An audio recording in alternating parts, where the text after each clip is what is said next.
wal alihi bihi wa man tabi'ahum bi ihsan ila yaumiddin amma ba'd. Jemaah sekalian saya berbahagia, kita bersyukur bersua kembali dalam keadaan sehat walafiat, dan pelajaran kita masih berkisar pada perbedaan antara Mullah Sadra dan Ibnu Sina. Jadi dua pertemuan sebelumnya perbedaan antara Syuhrawardi dengan Mullah Sadra. Kemudian minggu lalu kita bicara tentang perbedaan Ibnu Sina dan Mullah Sadra, dan sampai pada hari ini masih sekitar perbedaan antara Ibnu Sina dan Mullah Sadra. Mari kita masuk ke screen.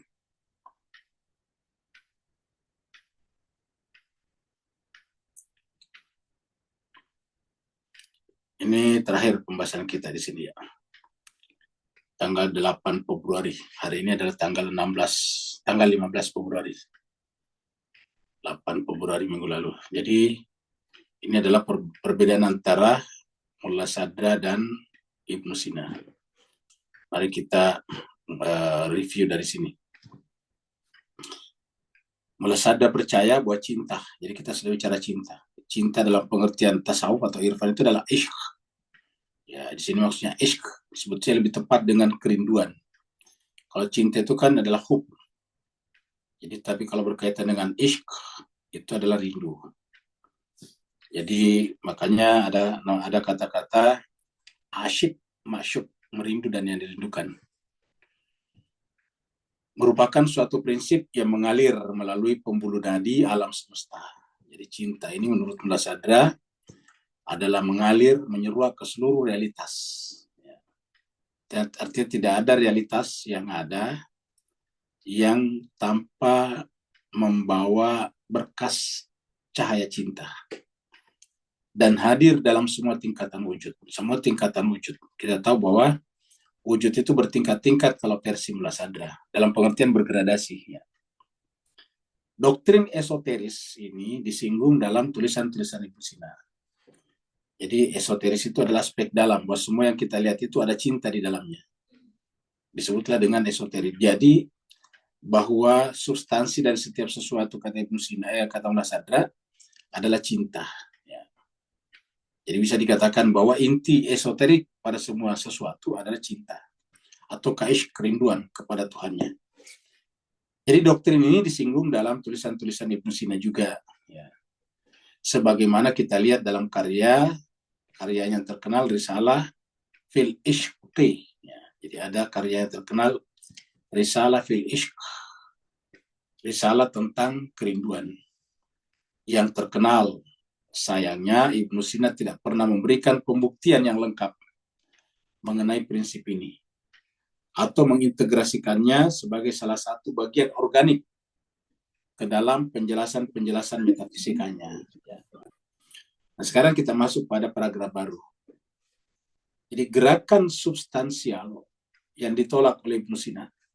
Ingat, gerakan substansial ini adalah bagian penting dari karya Mullah Sadra.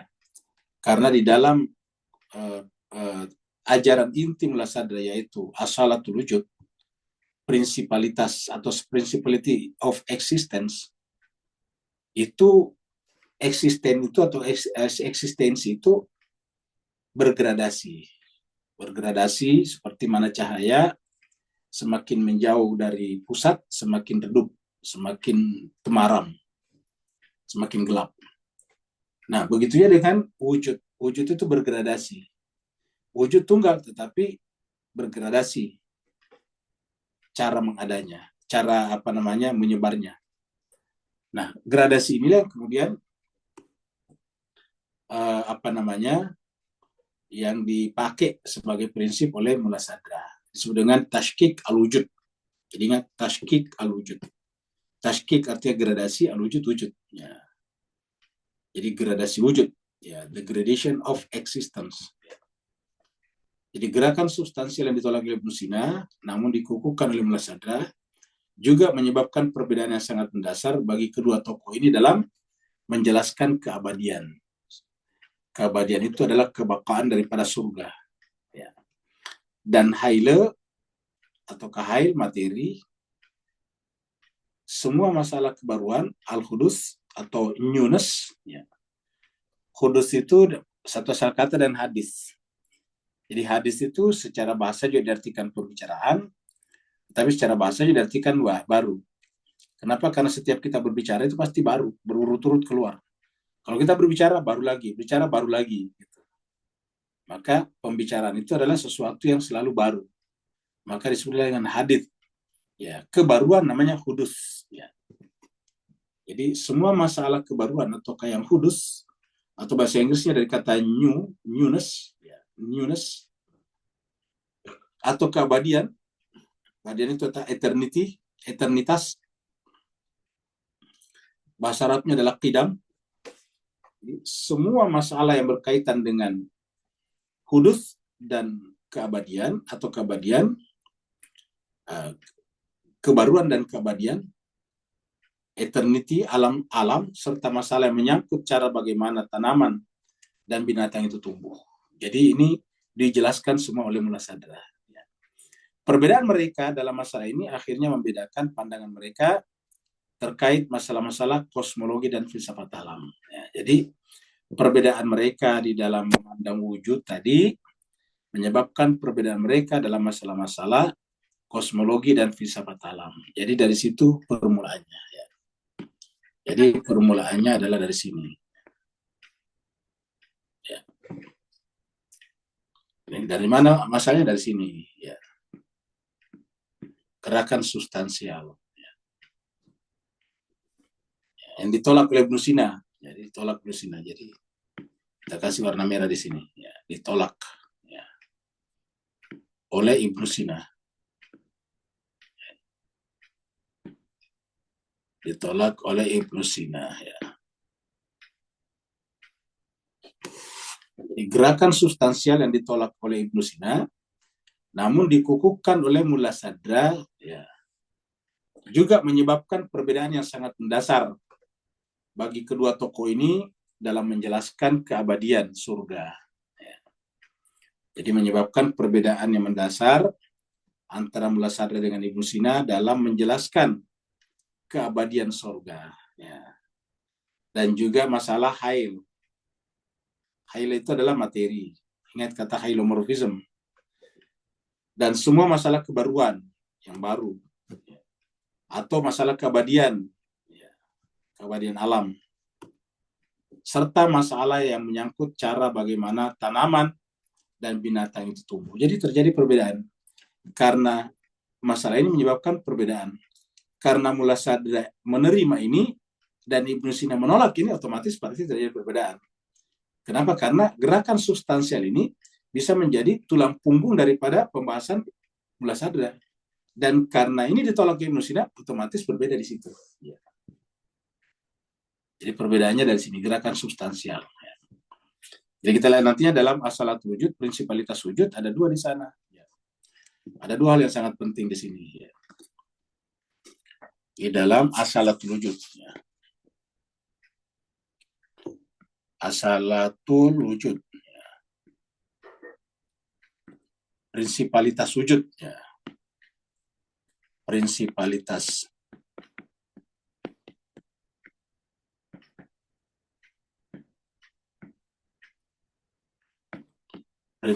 Prinsipalitas wujud. Ya.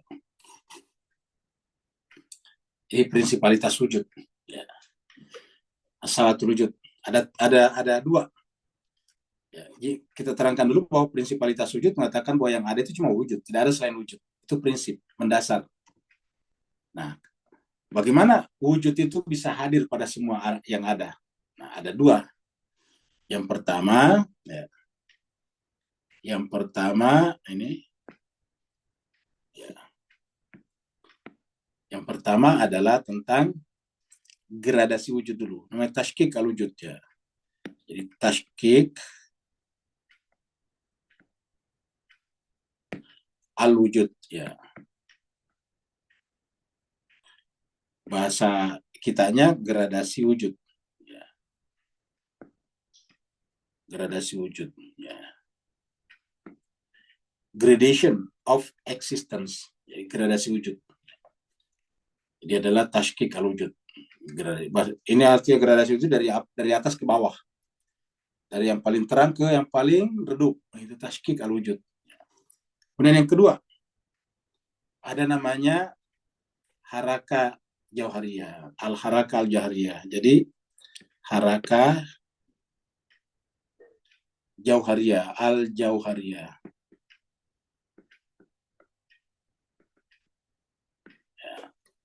Namanya gerakan substansi. Gerakan substansial. Ini, kalau ini adalah tashkik al-wujud, namanya gradasi wujud, ini namanya gerakan substansi.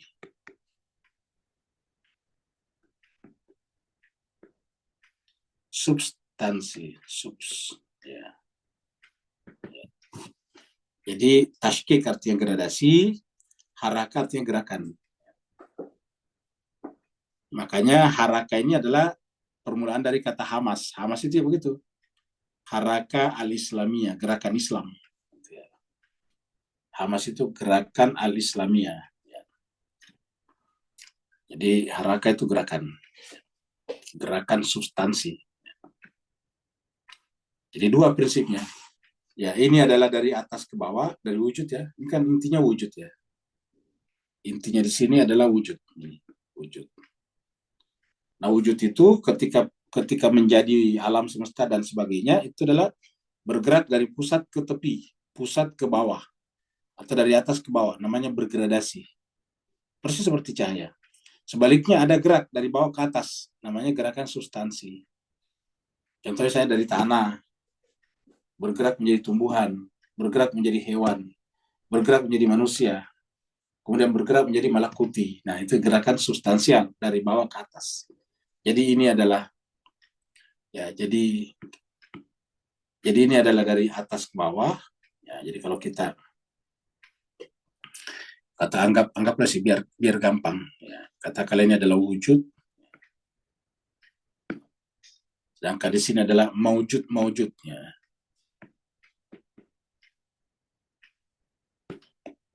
Maujud. Ya. Ini adalah wujud, ini adalah maujud. Nah, maka gerakannya itu adalah dari bawah ke sini, ya, dan dari bawah ke atas. Ya. Ini tadi adalah yang nomor 1, ini nomor 1, ini nomor 2. Ya. Nomor 1 ini, nomor 2 ini. Ya. Ini adalah tashkik al-wujud, bergradasi ke bawah, kemudian ini adalah dari bawah ke atas, yaitu gerakan substansial. Kenapa disebut substansial? Karena semakin ke atas, semakin substantif. Semakin ke atas, sampai kepada wujud.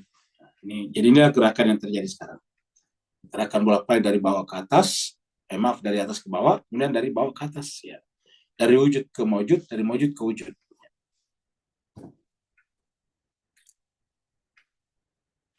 Jadi kita ulangi lagi. Jadi inilah yang menjadi pembeda antara mula sadar ilusina, yaitu gerakan substansial, yaitu yang kedua tadi sini. Ya, ini gerakan substansi atau haraka jauhariyah. Ya. Yang menyebabkan perbedaan sangat mendasar bagi kedua tokoh ini dalam menjelaskan keabadian surga dan hile atau hail materi. Semua masalah kebaruan, begitu juga masalah keabadian alam semesta, serta masalah yang menyangkut cara bagaimana tanaman dan binatang itu tumbuh. Serta masalah yang menyangkut cara bagaimana tanaman dan binatang itu tumbuh. Tanaman dan binatang itu tumbuh. Perbedaan mereka dalam masalah ini akhirnya membedakan pandangan mereka terkait masalah-masalah kosmologi dan filsafat alam.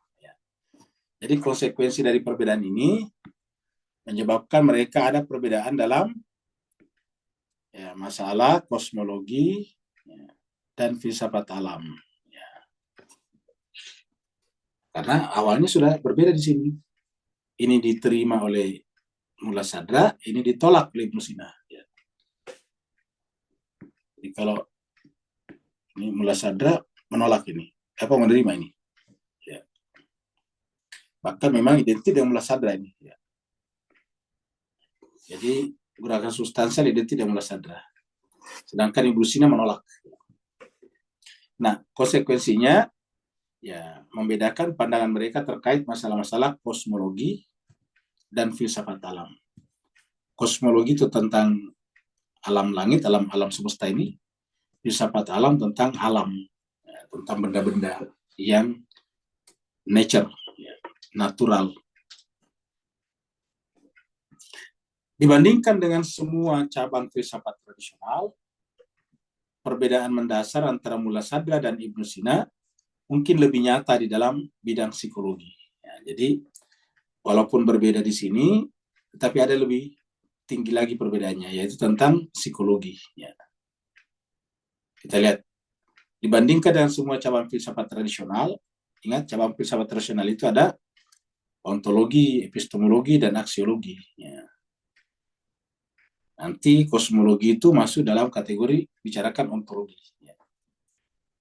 Dibandingkan dengan semua cabang filsafat tradisional, perbedaan mendasar antara Mulla Sadra dan Ibnu Sina mungkin lebih nyata di dalam bidang psikologi. Ya. Masalah jiwa. Coba kita lihat. Bagi Ibnu Sina, psikologi merupakan salah satu cabang filsafat alam. Nah, jadi bagi Ibnu Sina ini, bagi Ibnu Sina, ya, psikologi merupakan salah satu cabang filsafat alam, tabiat. Alam itu kan tabi'i, ya, bersifat alam namanya tabi'iyah, tabi'iyat, apa namanya? Tulisan Arabnya tabi'iyat, itu adalah bentuk jamak, jadi tabi'iyat. Nah, tabi itu alam, makanya kemudian kita mengenal istilah tabiat, ya. Tabiat. Jadi Ibnu Sina membicarakan tabiat itu, kita itu kalau tabiat itu kan adalah sifat yang merupakan bagian daripada jiwa orang itu, namanya tabiat. Apa tabiatnya? Tabiatnya bagus, tabiatnya buruk. Ya. Dari sini. Ya. Jadi psikologi merupakan salah satu cabang filsafat alam kalau menurut Ibnu Sina. Ya. Ini tentu juga agak berbeda dengan sekarang. Kalau sekarang kan psikologi ilmu sosial. Kalau Ibnu Sina tidak, itu adalah filsafat alam. Karena berbicara menyangkut masalah jiwa manusia. Jiwa ini adalah soal biologis, alam. Ya.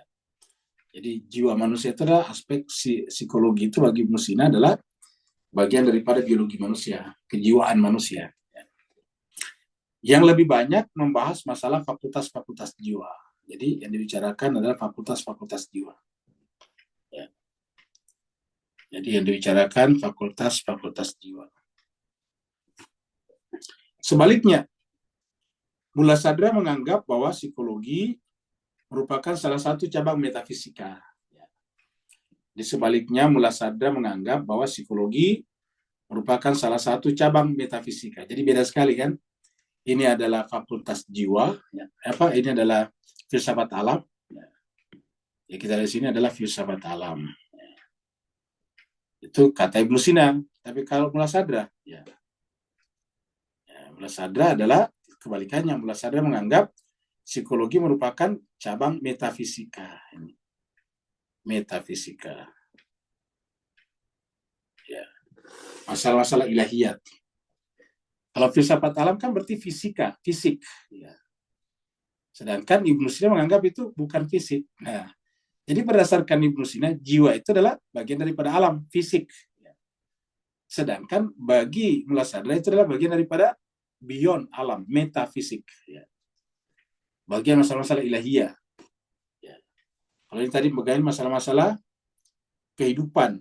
Ya, masalah kehidupan dunia. Jadi kita ulangi, sebaliknya Mulla Sadra menganggap bahwa psikologi merupakan salah satu cabang metafisika, yaitu ilahiyat, dan terkait secara luas dengan cara yang tak tertandingi dalam filsafat Islam. Ya. Jadi terkait secara luas dengan asal mula, perkembangan, kejadian setelah kematian. Jadi ulangi lagi, bagi Mulla Sadra, ya, Mulla Sadra ini, dia adalah berkaitan dengan metafisika, psikologi ini. Jadi yang kita bicarakan ini adalah psikologi. Ya. Psikologi. Psikologi bagi Mulla Sadra itu masuk wilayah metafisika.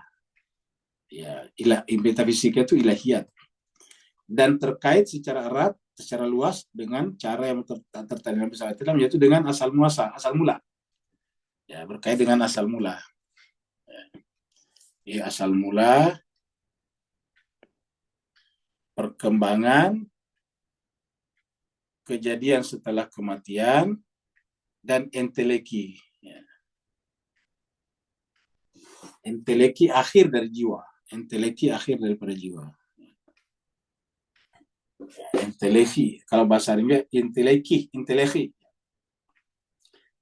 Nah, sekarang kita lihat sini apa itu enteleki. Coba kita lihat sini. Ada catatannya di sini. Enteleki adalah daya hidup atau kekuatan yang mengubah suatu potensialitas menjadi aktualitas. Jadi ulangi, yang namanya enteleki itu adalah daya hidup atau kekuatan, semacam energi yang mengubah suatu potensialitas menjadi aktualitas. Bagaimana cerita ini potensialitas menjadi aktualitas? Contohnya, kalau kita punya telur ayam, itu artinya potensi ayam, bukan ayam. Kalau kita katakan telur ayam itu ayam, pasti ditertawain orang. Telur ayam ya telur, bukan ayam. Cuma karena keluar dari ayam, disebut telur ayam. Telur sebagai telur tidak ada bedanya antara telur ayam, telur bebek, telur ular, telur apalagi namanya telur penyu dan telur buaya, sama. Itu telur namanya. Ya. Cuma karena dia lahir dari buaya disebut telur buaya, lahir dari ular telur ular, telur ular. Tapi telur sebagai telur sama, yaitu semacam benih yang dikeluarkan dari tubuh hewan-hewan melata. Itu kan hewan melata seperti cicak juga itu bertelur juga. Nah, telur itu kita sebut saja dengan potensi ayam kalau dia telur ayam. Potensi buaya kalau dia telur buaya. Potensi penyu kalau dia adalah telur penyu. Ya, kata penyu, buaya, dan ayam itu di belakang kita sebut penyandaran, bukan. Yang kita bicarakan itu adalah telur sebagai telur. Telur itu adalah potensialitas. Dan karena dia potensialitas, dia punya kekuatan untuk berubah menjadi aktualitas. Nah, ketika misalnya telur itu kita simpan dalam temperatur tertentu, lalu kemudian menjadi anak ayam, dan kemudian keluar menjadi anak ayam beneran, keluar memecahkan cangkangnya, pembungkusnya, maka itu namanya proses aktualisasi. Jadi proses aktualisasi dari potensialitas yang menuju kepada aktualitas, dari potentiality ke actuality, aktualitas. Karena tadinya tidak ada ayam di sana, yang ada telur.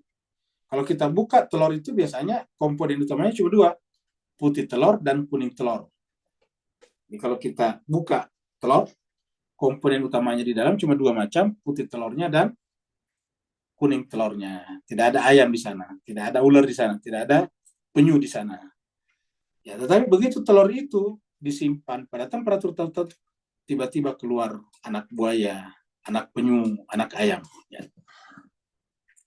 Nah, kenapa bisa terjadi? Karena di sana ada proses. Ya, kekuatan yang mengubah suatu potensialitas menjadi aktualitas. Dan itu disebut dengan enteleki atau enteleki. Ya. Atau membantu pertumbuhan dan perkembangan sesuatu untuk mencapai kesempurnaan. Itu juga.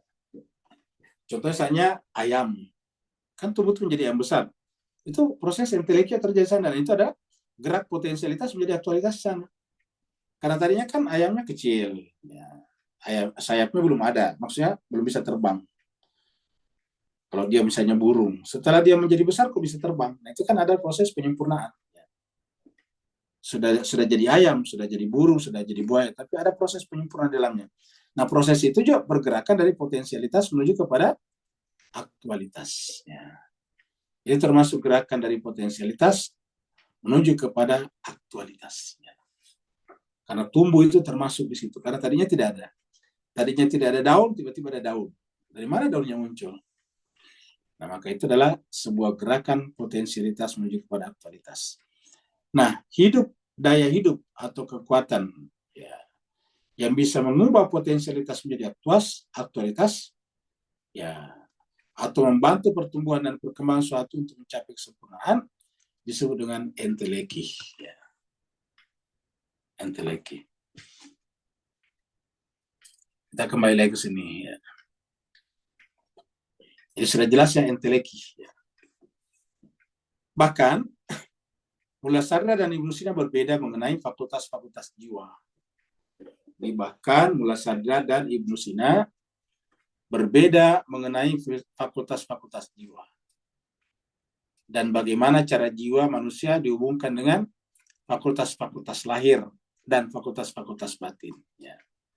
Jadi ada jiwa itu terhubung dengan bagian dalam dan bagian luar. Jadi beratnya gini nih. Ya.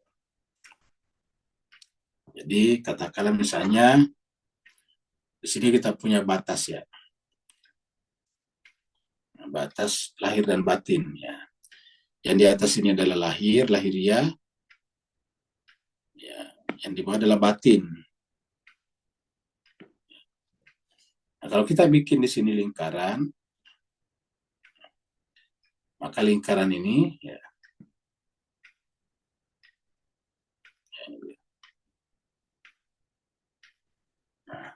kita lihat. Maka lingkaran ini menghubungkan keluar dan ke dalam ini. Karena ada berada di luar bagian luar ini ya. Ini adalah menghubungkannya keluar ya. Kurang lebih begitu. Sedangkan yang satu ini menghubungkannya ke dalam nih. Ya.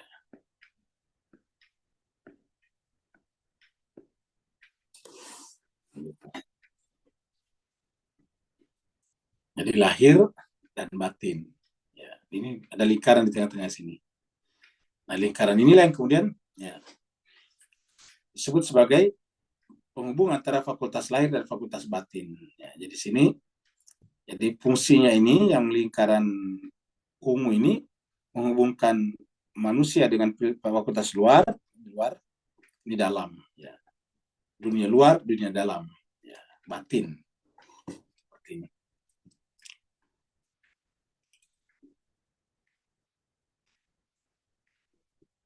Jadi kita ulangi.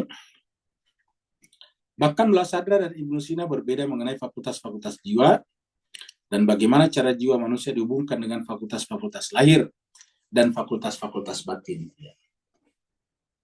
Jadi fakultas jiwa dan fakultas lahir dan batin. Jadi ada yang menghubungkannya dengan luar, ada yang menghubungkannya dengan batin. Jadi jiwa seperti ini. Jadi kita sudah saja ini dengan jiwa.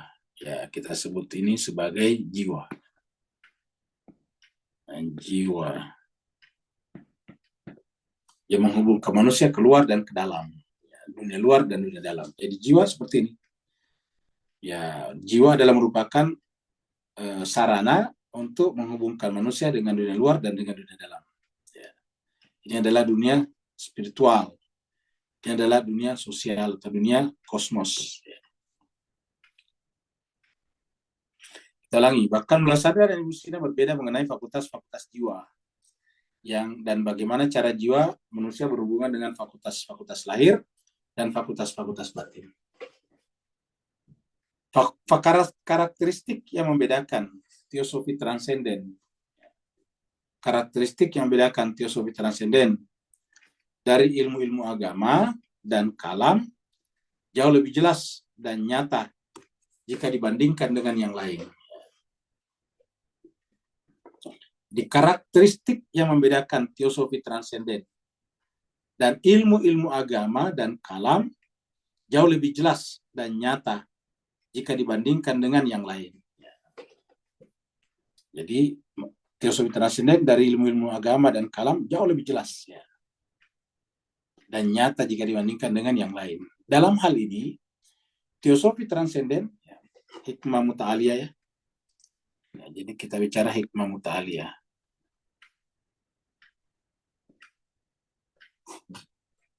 Ya, dalam hal ini teosofi transenden menerima ilmu-ilmu agama. Menerima ilmu-ilmu agama secara keseluruhan. Kemudian menjelaskan kembali ajaran-ajarannya dengan selalu menekankan makna batinnya. Ya, jadi teosofi transenden atau hikmah muta'aliyah menerima ilmu-ilmu agama ya secara keseluruhan, tidak ada yang ditafsir. Kemudian menjelaskan kembali ajaran-ajarannya, ajaran agama, dengan selalu menekankan makna batinnya. Selalu makna batinnya. Karena berdasarkan hadis Nabi, ya, Al-Quran itu bersusun 7. Ya. Jadi hadis itu bersusun 7. Ya, coba kita lihat di sini ada hadis di sini tadi saya angkat nih. Ya. Ya, ini. Nah ini dia. Nah, coba kita lihat hadis ini.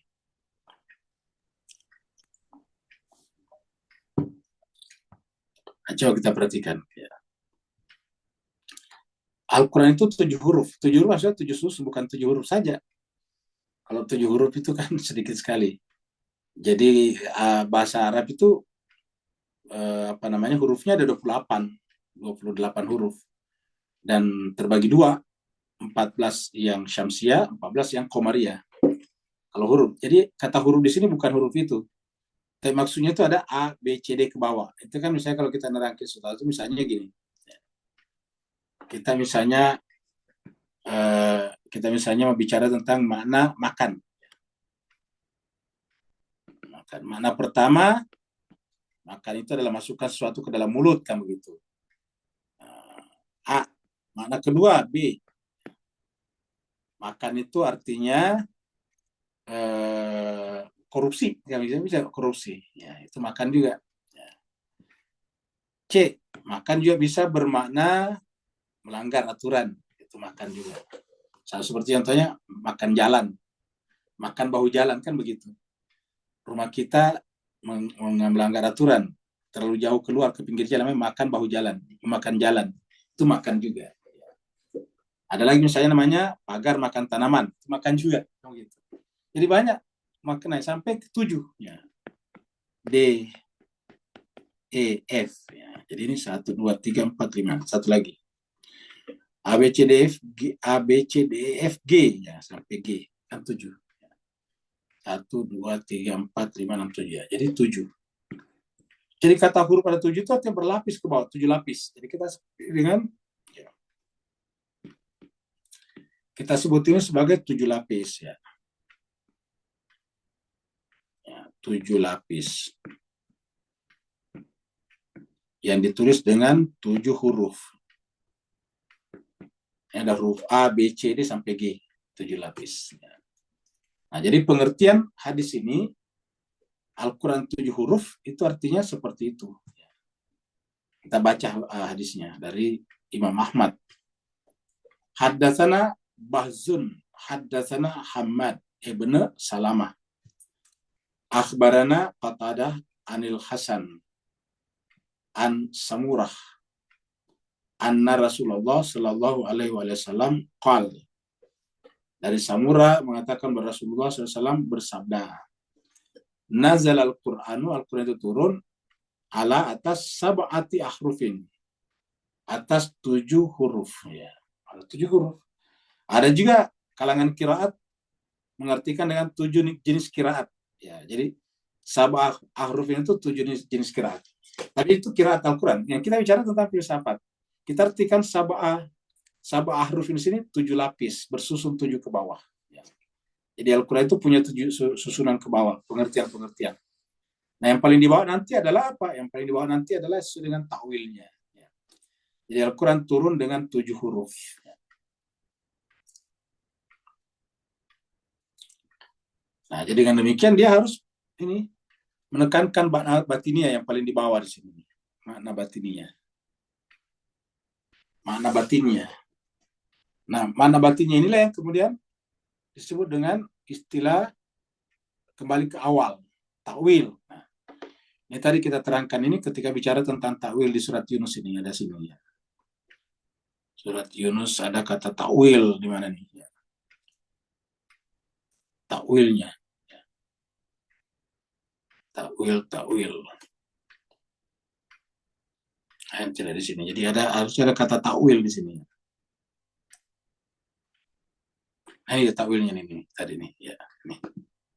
7 huruf kita bicarain takwil nih. Ini dia. Ya, takwilnya seperti ini ya. Kita lihat ayatnya. Ini adalah surat Yunus ya. Surat Yunus ayat 10 ayat 9 ini ya. Bal kadzabu, mereka bahkan mendustakan Al-Qur'an ya. Bima lam yuhaitu bi ilmi, padahal ilmunya belum sampai ke sana. Jadi ilmunya belum mencakup seluruh makna-makna daripada Al-Qur'an, mereka sudah berani mendustakannya. Ya. Jadi banyak orang mendustakan bukan karena Al-Quran salah, tapi karena lam yuhaitu bi ilmihi. Ilmunya belum mencakup sampai ke ujung. Ya. Walamma ta'tihim ta'wiluhu, dan belum sampai kepada ta'wilnya nih, ta'wil.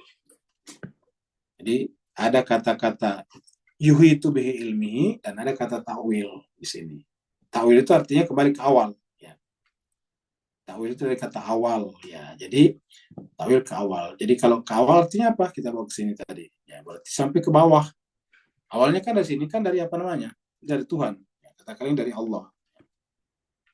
Nah, paling dalam ini, paling awal ini. Ya. Baru ke atas, ya, baru ke sini. Yang paling di luar ini. Ya.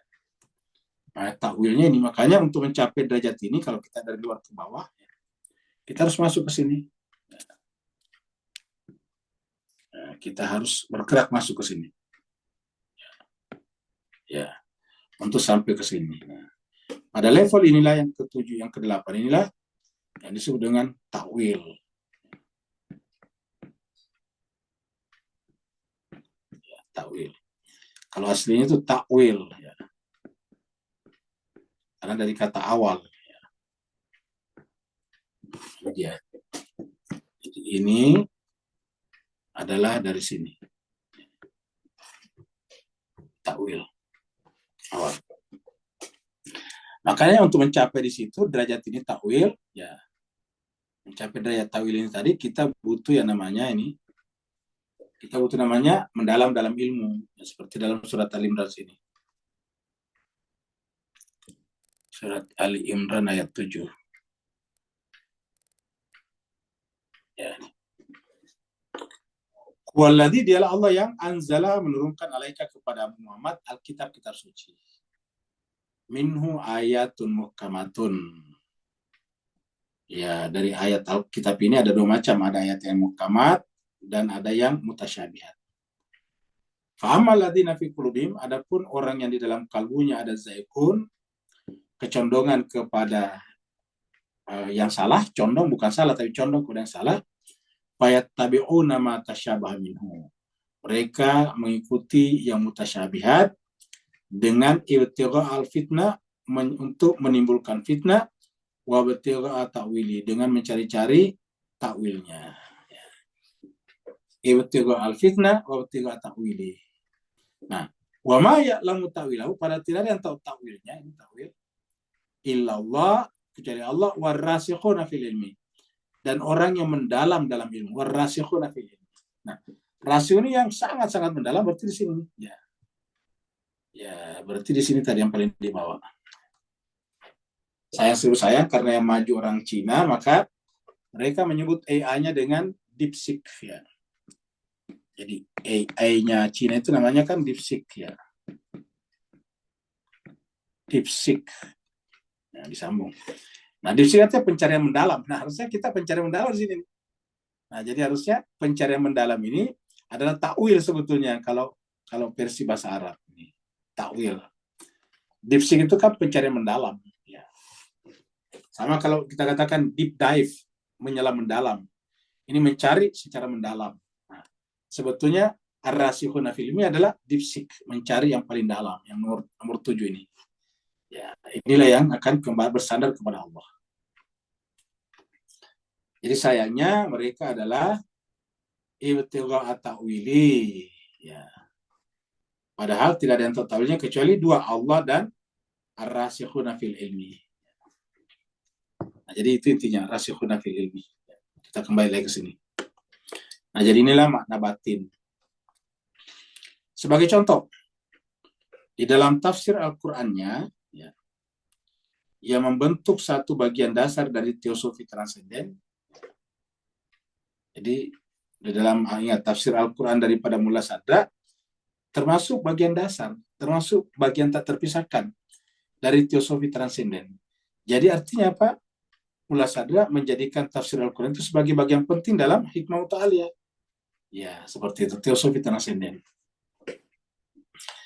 Jadi kita lagi, sebagai contoh di dalam tafsir Al-Quran yang bentuk satu bagian dasar dari teosofi transenden, Mullah Sadra menegaskan kembali semua prinsip tafsir. Jadi bayangkan dalam ilmu filsafat, buku filsafat, buku apa, buku teosofi, ya, di dalamnya dibahas tentang tafsir. Mullah Sadra menegaskan kembali semua prinsip tafsir, ya, prinsip tafsir dari para mufassir terdahulu, seraya menambahkan interpretasi hermeneutis dan esoteris daripada takwil tersebut. Ya, hermeneutis itu adalah yang lebih mendasar juga, esoteris yang lebih dalam, hermeneutis. Sementara itu, dalam bidang jurisprudensi Islam atau syariat Islam atau fikih, ya, dan studi tentang hukum-hukum Tuhan yaitu syariat, ya, walaupun Mullah Sadra tidak menulis ataupun satupun karya terpisah mengenai masalah ini, artinya Mullah Sadra tidak punya karya tentang syariat, tentang fikih, ya. Karena kebetulan itu kan kalau di Syiah, di Ahlul Bait, disepakati kalau masalah fikih itu adalah urusannya para marja, para maraji. Taba-taba ini bukan marja. Dia adalah ulama tapi tidak mencapai derajat marja. Dia memperdalam dalam bidang tafsir dan filsafat dan irfan. Gitu. Jadi dengan demikian, Mullah Sadra tidak pernah menulis secara khusus buku-buku yang menyangkut masalah syariat dan fikih. Walaupun Mullah Sadra tidak menulis satupun karya terpisah mengenai masalah ini, tetapi di dalam perujukannya dia selalu memberikan makna batin dari keduanya. Artinya kalau Mullah Sadra menulis tentang itu bukan karyanya, tetapi dia hanya mengutip karya-karya orang ataupun hadis-hadis yang ada. Jadi merujuk itu mengutip. Jadi dalam perujukannya dia selalu memberikan makna batin dari keduanya. Memang Mullah Sadra pernah secara khusus menulis tentang ritual-ritual Islam, ibadat. Dia yang diikuti oleh murid-muridnya, baik langsung ataupun tidak langsung, ya, dari Mullah Muhsin Faid Kashani dan Qadi Said Qumi hingga Haji Mullah Hadi Sabsiwari, selalu berusaha untuk menjelaskan makna-makna batin dari ibadah. Jadi tidak bicarakan syariatnya tapi makna batinnya, sholat. Tidak bicarakan tata caranya, hukum-hukum fikihnya, tetapi makna-makna batin. Makna-makna batin daripada salat. Apa makna batin daripada takbir, apa makna batin daripada ruku, sujud, dan sebagainya. Jadi bicarakan makna-makna batinnya. Jadi mereka menjelaskan makna-makna batin dari ibadah dan ritual harian Islam di bawah satu jurus subjek yang dikenal dengan rahasia-rahasia ibadah. Jadi ada kata-kata rahasia ibadah. Ya. Asrar al-ibadat, ya, asrarul ibadat, rahasia ibadat. Di dalam kita ada rahasia sholat, rahasia puasa, dan sebagainya. Salah satu karakteristik khas, ya, salah satu ciri khusus teosofi transenden yang berbeda dengan filsafat Islam sebelumnya, tetapi sama dengan tasawuf, ya. Jadi ingat, salah satu karakteristik khas teosofi transenden yang berbeda dengan filsafat Islam sebelumnya, termasuk Ibnu Sina, tetapi sama dengan tasawuf. Jadi tidak sama dengan filsafat Islam, tapi samanya justru dengan tasawuf. Ya. Sama dengan tasawuf. Adalah penekanannya terhadap makna batin dari tindakan-tindakan konkret dan detail dalam ibadah Islam.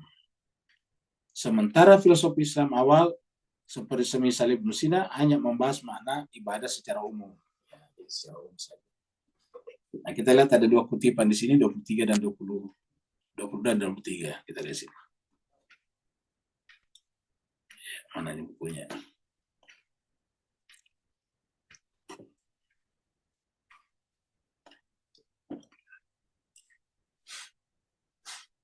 Nah, ini tadi 22, 23 ya. Yang dia di bawah. Banyak sufi seperti Al-Ghazali, Ibnu Arabi, dan sufi-sufi belakangan, sufi-sufi khalaf, seperti Syekh Al-Alawi, telah menulis risalah khusus tentang makna batin ritual-ritual Islam. Jadi mereka menulis secara khusus, risalah khusus tentang makna batin ritual-ritual Islam, seperti salat, puasa, atau haji. Dalam hal ini, teosofi transenden mengikuti tradisi sufi, karena dia juga menjelaskan itu. Nomor 23 yang ini tadi. Ya. Yang ini. Mana tadi ini 23. Ya, membahas mana ibadah secara umum. Ya, kita lihat di sini. 23 ya. Sebagai contoh, Ibnu Sina di dalam risalahnya tentang ziarah ke makam para wali. Jadi bayangkan seorang filosof seperti Ibnu Sina atau Mullah Sadra membahas risalah tentang ziarah ke makam para wali. Saya kok dokter sehebat Ibnu Sina, ya, yang bicara tentang filsafat, bicara tentang pengobatan dan sebagainya, kok tiba-tiba bicara tentang ziarah para wali, makam para wali. Ya, Ibnu Sina di dalam risalahnya tentang ziarah ke makam para wali telah menjelaskan pentingnya mengunjungi tempat-tempat suci. Nah, jadi seorang filosof seperti Ibnu Sina mengatakan pentingnya mengunjungi tempat-tempat suci serta pengaruhnya kepada jiwa manusia. Ya, jadi seperti itu. Sementara Qadhi Said Qumi, jadi dalam kitabnya Asfar al-Ibadat, bukan Asrar al-Ibadat, rahasia ibadah, yang dielit oleh Sabsiwari, Teheran, ya.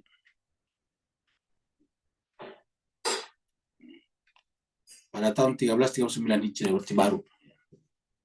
Maksudnya tidak lama banget, ya. Ini baru sekitar 100 tahun, 100 tahun. Sebagian dikaji di dalam buku Henry Corbin.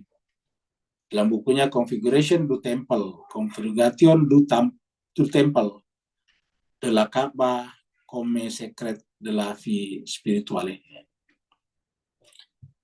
Dia mengkaji, maksudnya Henry Corbin mengkaji makna-makna batin dari tindakan dan perkataan lahiriah yang menjadi rukun ibadah haji yang dilakukan oleh orang-orang Islam di Mekah dan dilakukan oleh hukum Islam. Dikukuhkan oleh hukum Islam. Ya, seperti itu.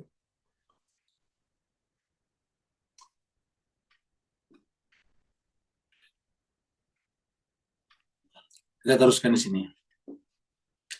Ketika berhubungan dengan kalam, ya, kalam itu ilmu-ilmu ketuhanan, ya, teologi. Mullah Sadra dan semua pengikutnya menentang metode dan pendekatan kalam. Ya, ketika berhubungan dengan masalah-masalah kalam, Mullah Sadra dan semua pengikutnya menentang metode pendekatan kalam, kendati mereka sangat memahaminya. Ya. Kita lihat lagi 24.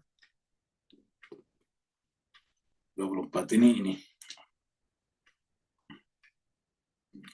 Juga telah dibahas oleh Syekh Hussein Nasr dalam buku Al-Hikmah Al-Ilahiyah An Kalam. Al-Hikmah Al-Ilahiyah An Kalam. Dalam jurnal Studia Islamika. Volume 34. Tahun 1971. Volume 34 artinya juz 34. Jilid 34.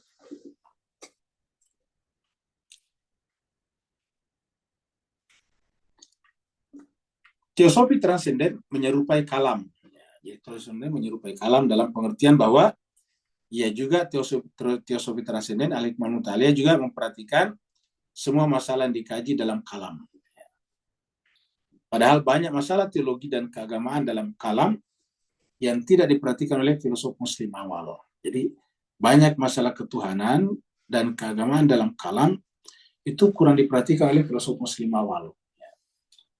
Tetapi Mullah Sadra dan murid-muridnya menganggap bahwa para teolog mutakallimun itu tidak mampu memecahkan sekian banyak masalah yang ditimbulkannya sendiri.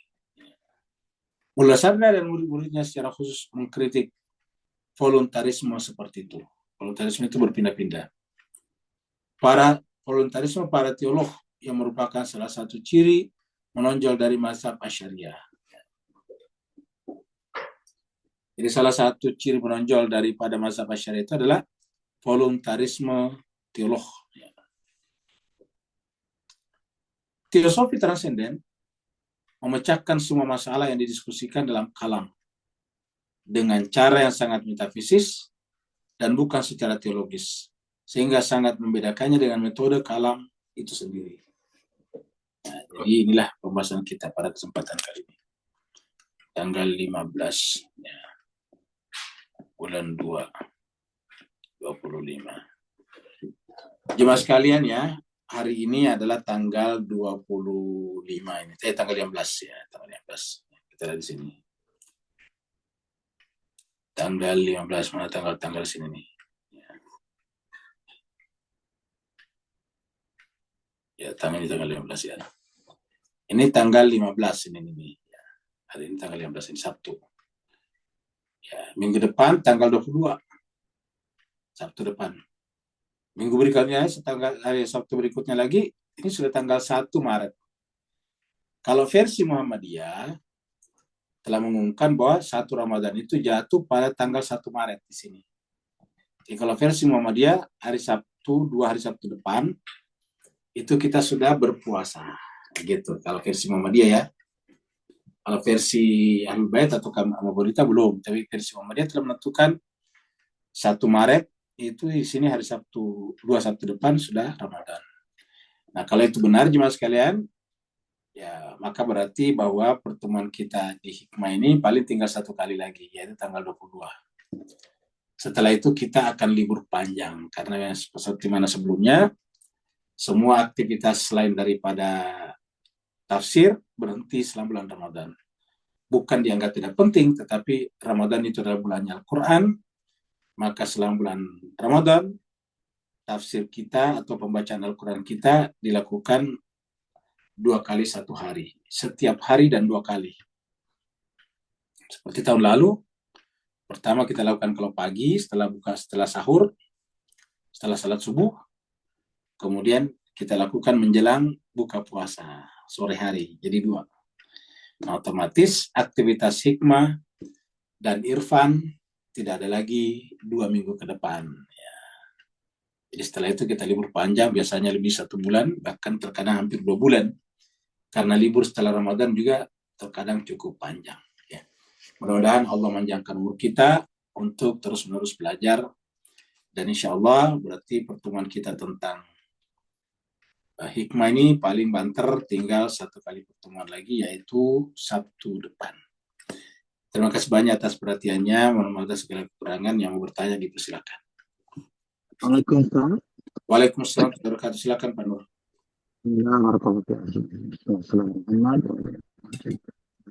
Boleh kembalikan kepada gambar Raja Jiwa tadi, sisi lahir batin. Kemudian mendiskusikan menggunakan Raja tadi menurut pandangan Mullah Sadra tentang Isra Mi'raj. Barakallahu fi afwan. Baik, jadi cuma sekitar bahagia kita lihat bahwa penekanannya teori transenden ini adalah penekanannya pada makna-makna batin. Ya, kenapa? Karena memang Al-Quran tadi kita lihat bersusun-susun sampai 7 susun ke bawah, 7 lapis. Kayak langit juga 7 lapis ke atas. Ya, Al-Quran juga bersusun-susun 7 lapis. Semakin ke atas, semakin dalam. Semakin ke atas, semakin mendasar. Semakin ke atas, semakin mendekati ta'wil. Nah, pertanyaan sekarang, bagaimana pandang Mullah Sadra tentang Isra Mi'raj? Ya. Pertama, Mullah Sadra itu kan sangat strik Al-Quran.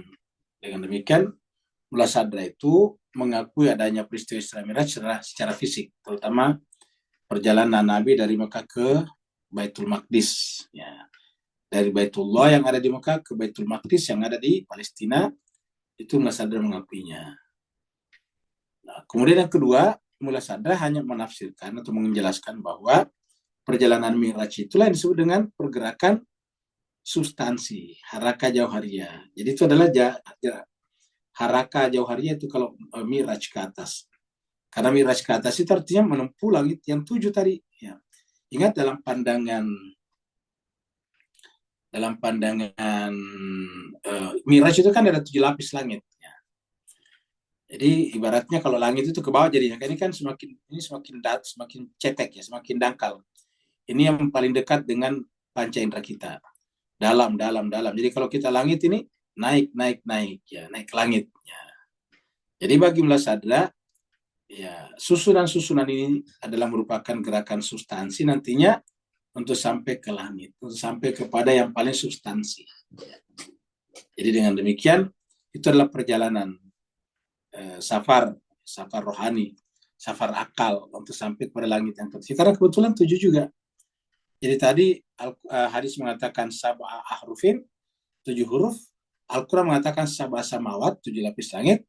Dan di dalam hadis-hadis berkenaan dengan Nabi Miraj, 7 lapis langit.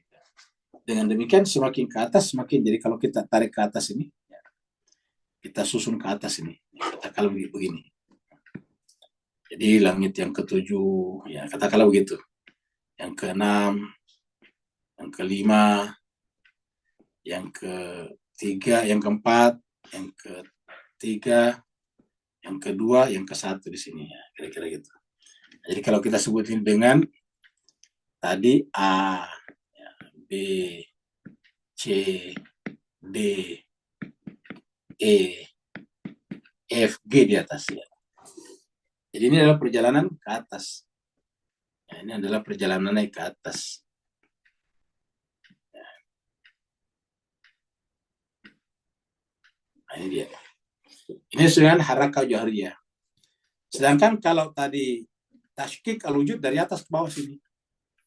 Jadi kalau tashkik al-wujud dari atas nih, ya, dari sini bawah. Ya. Jadi ini adalah ya harakah jauhariyah, kita sebut dengan HR apa HJ, harakah jauhariyah karena tashkik al-wujud. Ya. TW, tashkik wujud. Ya. Harakah jauhariyah tashkik wujud. Ya. Kalau dalam bahasa Al-Quran ini inna lillahi wa inna ilaihi rajiun, nah begitu. Dan ini berdasarkan konsep Miraj 7 lapis ya, sampai langit yang ke-7. Disinilah yang di puncak inilah letaknya apa yang disebut dengan Baitul Makmur. Jadi kemakmuran hakiki itu, kebahagiaan hakiki ada di langit yang ke-7. Ada pada ta'wil tadi kalau tafsir. Jadi ada pada ta'wilnya di atas ini. Itulah hakikat, substansi segala sesuatunya. Dan ini segala sejalan dengan semua ayat-ayat. Contohnya kita lihat di sini. Kita lihat surat Al-Mu'minun, surat 23. Ya. Ayat 17 ini. Surat 23, 17. Allah berfirman, وَلَقَدْ خَلَقْنَا فَوْقَكُمْ. Dan sungguh kami telah menciptakan fauqakum di atas kalian. Di atas kalian. Sab'at 7 taraik jalan. 7 jalan berarti ke atas. Wa ma kunna anil khalqi ghafilin, dan kami tidak lalai dari ciptaan kami. Nah, jadi intinya adalah sab'at taraik, ada 7 lapis ya, jalan. Jadi kalau kita sebut dengan ini tadi, berarti yang paling di bawah ini adalah jalan pertama ya.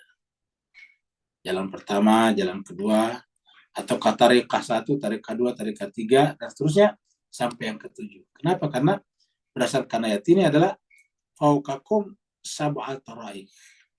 Kami ciptakan di atas kalian 7 lapis jalan. Jadi dengan demikian Mulasadra menganggap bahwa Miraj itu adalah gerakan batin, gerakan hakikat menuju kepada kesempurnaan. Karena yang maha sempurna di atas ini. Ya. Jadi di atas inilah kesempurnaan itu ada. Ya. Yang bersambung dengan G ini kira-kira gitulah, ini adalah kesempurnaan. Ya. Maka kita menuju kepada kesempurnaan. Sebaliknya kalau kita di bawah tadi ini adalah menuju kepada semakin gelap. Maka kita starting point kita dari gelap, tetapi Tuhan menyimpan cahaya dalam jiwa kita, namanya fitrah, untuk menerangi perjalanan kita ke atas. Ya. Seperti itu. Ada lagi yang lain? Waalaikumsalam. Waalaikumsalam warahmatullahi wabarakatuh. Silakan. Tak, kalau kita kebawakan kepada perjalanan G ke A tadi, bagaimana pula kita dikatakan bahawa mati adalah kembar, tidur adalah kembar kepada mati. Maka saat tertidur tu, kemudian kita boleh merayau sisi apa tu, psikologis kita atau segi kerohanan. So itu roh atau psikologis kita atau imajinasi kita, Ustaz. Padahal apabila kita bangun, tempat tu betul-betul kemudiannya terbukti wujud atau peristiwa-peristiwa tadi. Beri pencerahan, Ustaz. Barakallahu fi'afan. Baik. Jadi cuma sekali sebagai ada istilah bahasa Inggris itu adalah sleep ataukah sleeping itu twin brother of death, ya. Itu adalah the twin brother of death, adalah saudara kembar daripada mati itu. Nah, bagaimana kalau kita tidur dan mati? Nah, sebetulnya tidur dan mati sama. Bedanya kalau kita tidur, tubuhnya masih hidup. Kalau kita mati, tubuhnya sudah tidak hidup. Tapi hakikatnya sama. Jadi tidur sama mati sama dari sisi jiwa. Dari sisi jiwa sama, ya. Dari sisi jiwa sama. Kenapa? Karena kalau kita tidur, artinya tubuhnya masih bisa bangun. Tapi kalau kita mati, tubuhnya sudah tidak bisa bangun. Tapi pengalaman jiwa tetap sama, ya, seperti itu. Nah, sekarang ketika kita tidur misalnya, kita melihat dalam mimpi kita, dalam tidur kita. Ingat yang kita lihat di dalam tidur, lihat dalam tidur itu kan kita sebut bahasa kitanya mimpi, ya. Atau ada bahasa Arab itu adalah hulum, ya, hulum.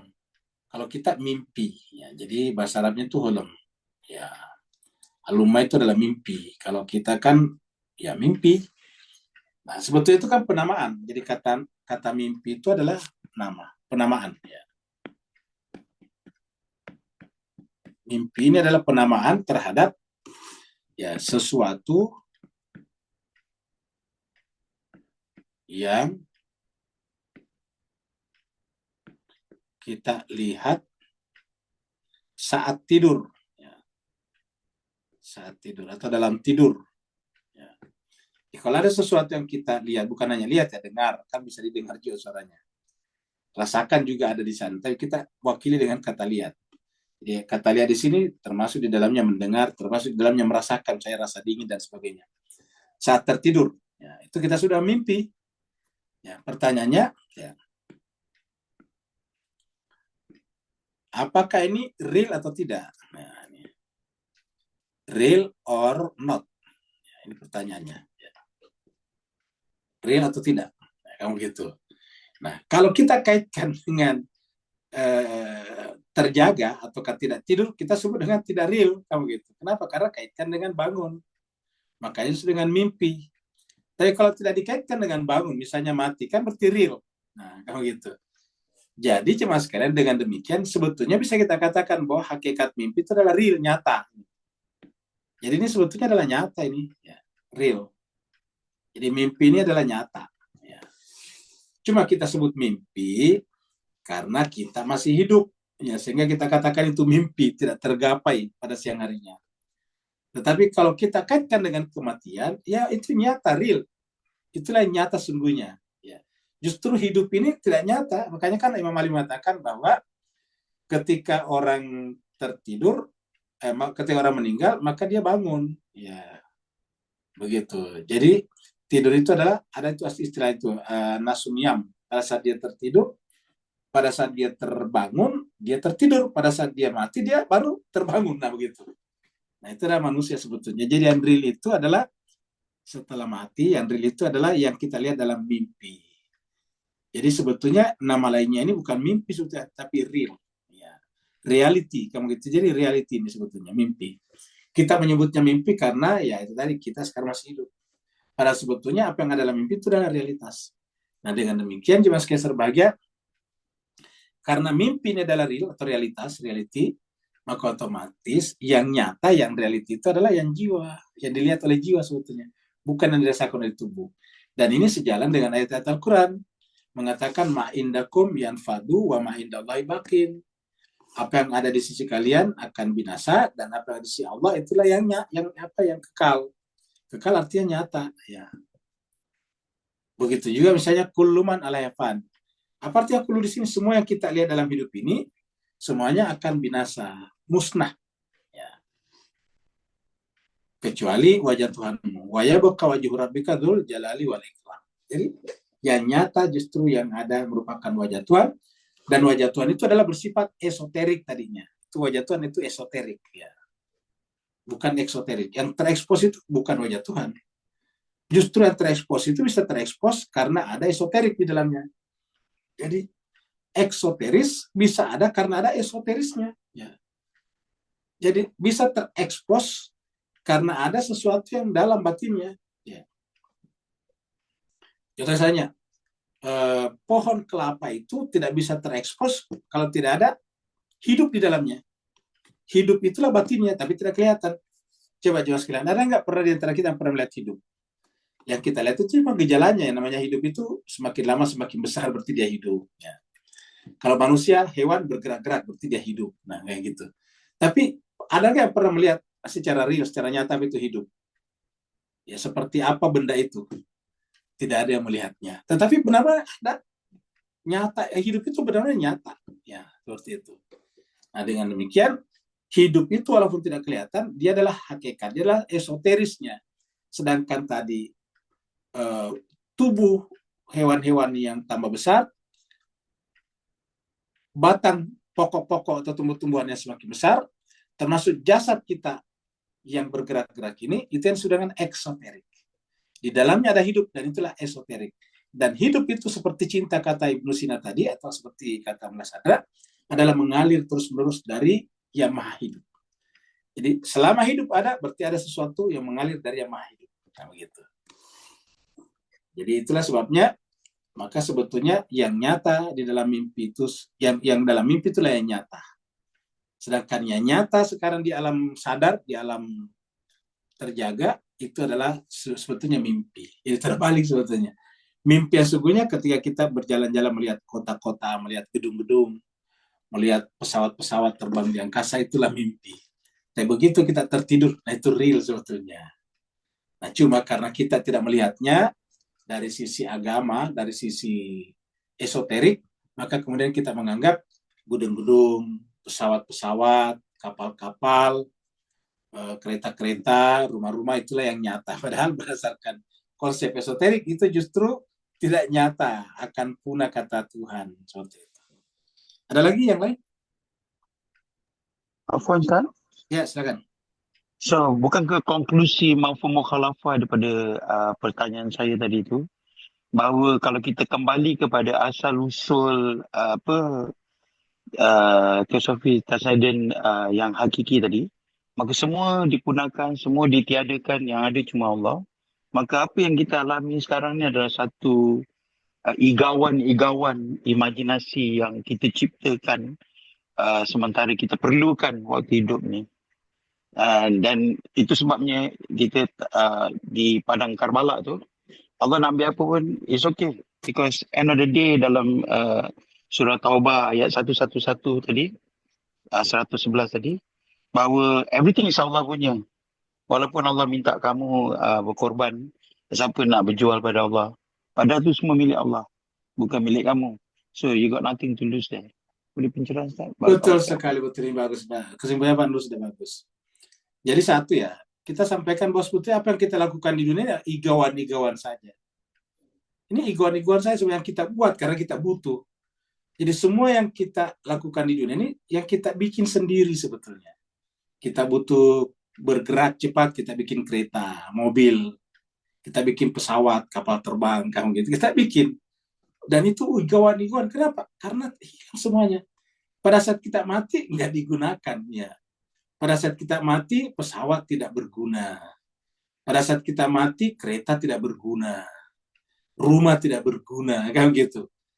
Seperti tadi Al-Quran tadi, kuluman alaihafan, semuanya akan tidak berguna bagi kita yang sudah mati. Ya, jadi ini igawan. Namanya mengigo itu tidak nyata. Justru yang kita saksikan nanti setelah kematian, itulah yang real, itulah yang nyata. Iya, jadi semuanya adalah igawan-igawan. Semuanya nanti akan dikembalikan kepada hakikat kehidupan kita yang ada di sana. Cuma manusia susah untuk memahami ini kalau tidak belajar secara sistematis. Nah, karena hidup ini yang kita lakukan di dunia adalah igawan-igawan saja, maka itu Al-Quran menggunakan kata-kata permainan dan senda gurau. Kamu gitu. Jadi dikatakan bahwa di dunia ini adalah permainan dan senda gurau. Ya, permainan senda gurau bahasanya tadi Pak Nur, igauan, mengigau saja kan begitu. Senda gurau, yang namanya mengigau itu kan sesuatu yang tidak nyata. Igauan itu tidak nyata, dia tidak sadari. Ya. Nah, yang disebut dengan senda gurau kan begitu, sesuatu yang tidak nyata, sebenarnya tidak real. Yang real itu yang sesungguhnya, yang tidak bergurau, yang tidak bersenda gurau. Ya. Jadi yang nyata itu nanti yang di akhirat. Yang di akhirat ternyata beyond daripada yang kita lihat sekarang di dunia. Akhirat itu kan sebetulnya nama lain dari kata akhir. Akhir itu kan di sebalik daripada yang nampak. Kalau bahasa Inggrisnya adalah beyond daripada yang nampak. Beyond daripada yang kelihatan oleh panca indera. Nah, itulah makanya Al-Quran mengatakan wa mal hayatad dunya illa lahun wa lahibun wa daral akhirat lahiyal hayawan. Itu kata-kata itu. Wa daral akhirat, kehidupan akhirat di akhir sana, dibalik, disebalik daripada yang nampak ini, al hayawan, kehidupan yang sesungguhnya. Wa daral akhirat lahiyal hayawan. Hayawan itu artinya kehidupan yang sesungguhnya. Nah, jadi saya kira ketika dikatakan kehidupan sungguhnya di sana, berarti di sini bukan kehidupan sungguhnya. Jawabannya iya. Namanya tadi istilah Pak Nur, igauan. Kalau istilah Al-Quran tadi adalah permainan dan senda gurau. Nah, gitu. Jadi permainan dan senda gurau. Jadi sebetulnya ibaratnya kehidupan dunia adalah fiksi, fiction. Ya, bukan fiksi sebetulnya. Apa dia fiksi sesungguhnya?